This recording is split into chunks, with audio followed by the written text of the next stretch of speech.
Hey guys, and welcome back to my channel.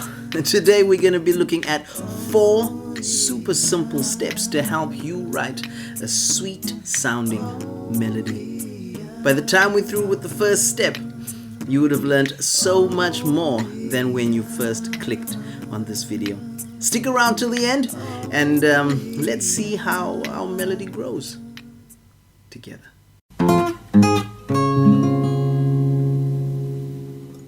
Step 1. Choose a scale. The most common scale that is used is the major scale. Let me just show you what that sounds like.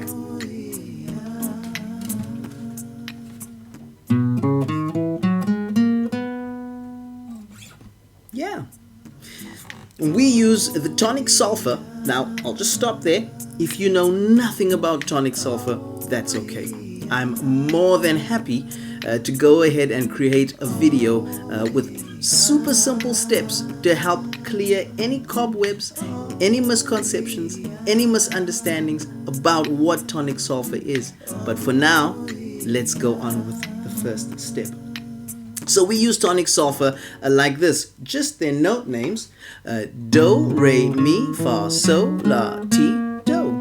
And that helps because as you move with the shape up the guitar or down the guitar from string to string, that particular function of each of the notes in those shapes remains the same. That's what we hear. It sounds like the same thing. So if we start that C major scale on D, it becomes a D major scale.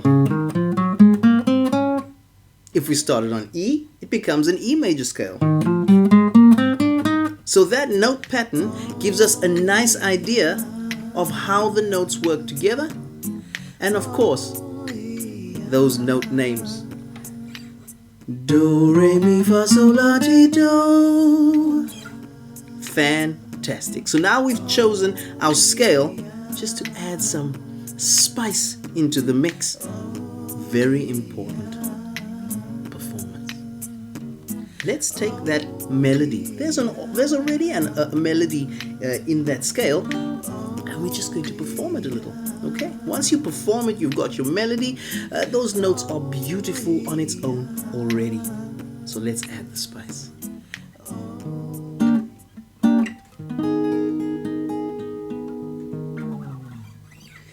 Do, re, mi, fa,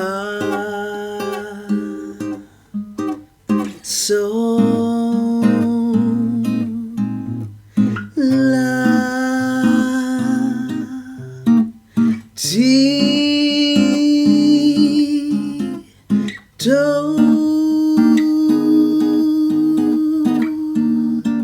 Doesn't make you want to do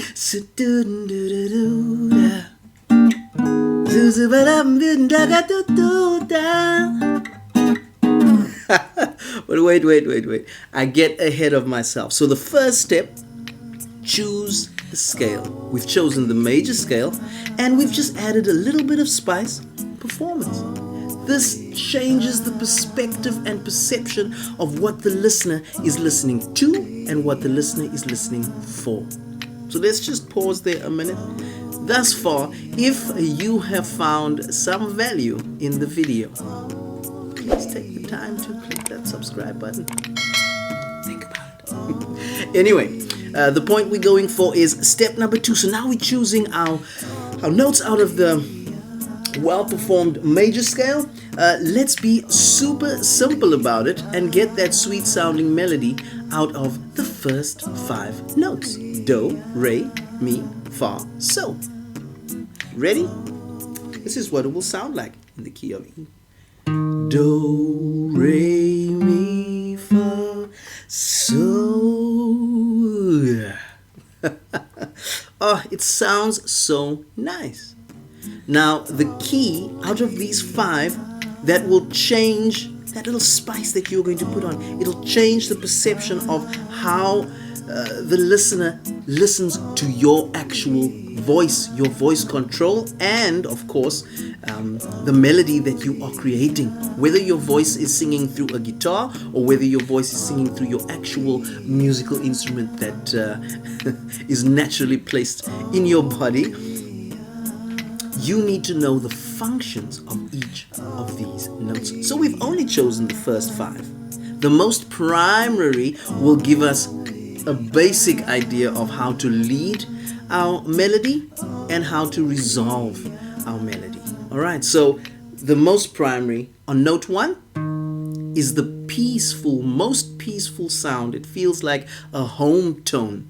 And my opinion as to why I think that is, if we were to play the whole scale, we actually hear the do note twice as many times as any of the other notes. If we just play the 1 octave, do, re, mi, fa, sol, la, ti, do, the top do, do, or the bottom do, do. It feels as though that is where it starts or where it ends. So it is the most peaceful first note. The 4th note and the 5th note. So 1, 4, 5. These primary functions give us a basic idea as to what and where the music or melody can lead to.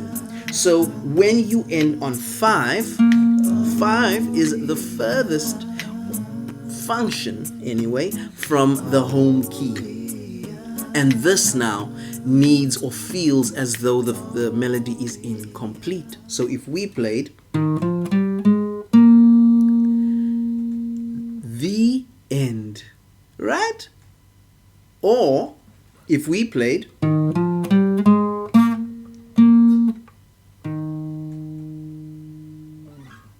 how did that sound?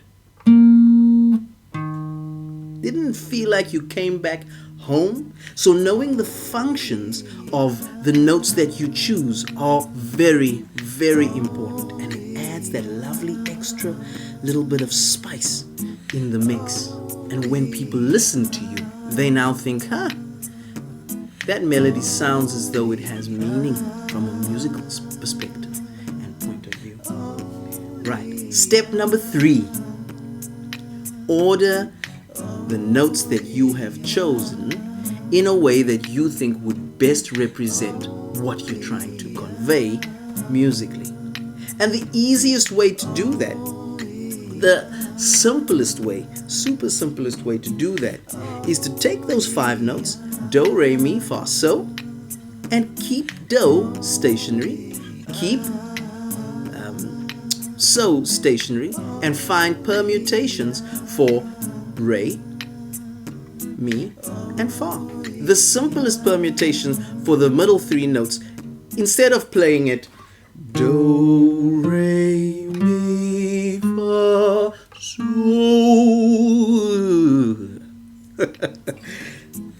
we'll leave obviously do and so in their places. We just swap re and fa, so we just play it in reverse. So we'll go do, fa, mi, re, so. And let's have a listen to that change. So we've just changed or reversed the middle 3 notes. And let's see if that creates a melody for us. A super simple, sweet sounding melody. Here we go.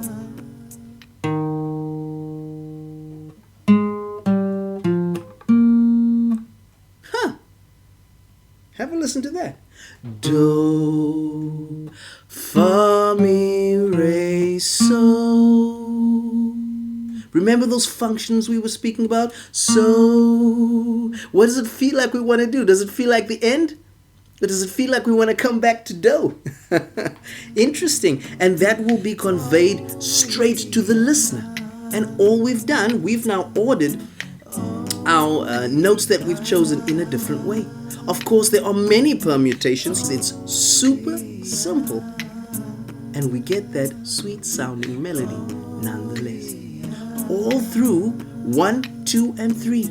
Don't forget about the performance, because that just polishes off that little nitty-gritty when a performer or when a performer was trying to convey something and the audience member wants to hear that something that's being conveyed. If you just perform it, if you just put that little bit of spice in there, it convinces the listener to feel what you as the artist or you as the melody writer is trying to convey.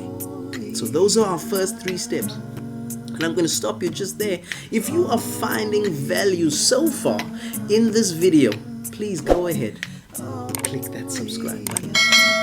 It'll make me a happy man. Step 4 is to create a musical conversation. And just as when we are talking normally, we use phrases to complete sentences. And just so in music we do the same. Hey, how are you today? Person 2, hi, I'm fine. And you? Can you see how the conversation is being stimulated? We've got this question phrase and we have this answering phrase. What a fantastic idea. Step number 4, create musical phrases.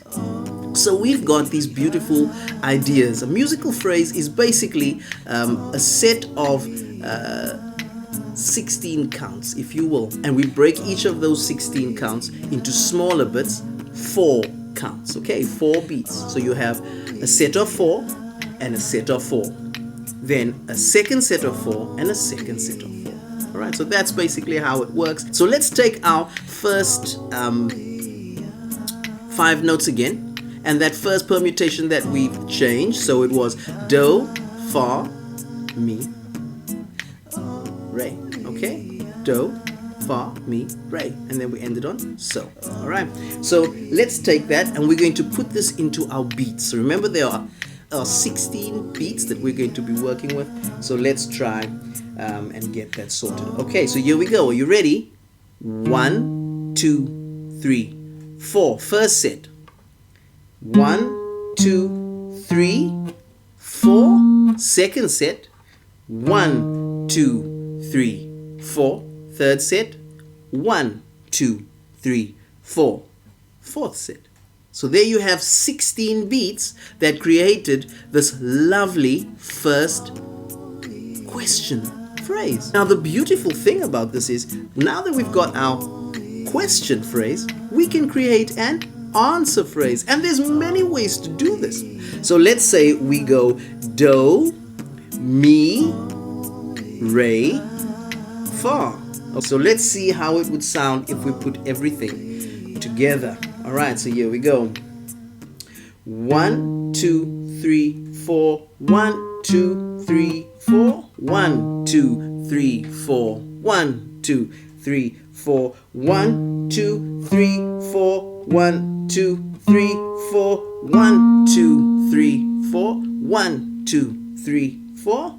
So let's quickly have a look and see what those simple steps really are. Step number 1, choose your scale. Makes sense? You're going to work out of that scale. Step number 2, choose the notes you want to use within that scale. Makes sense? You narrow down what you think could sound fantastic.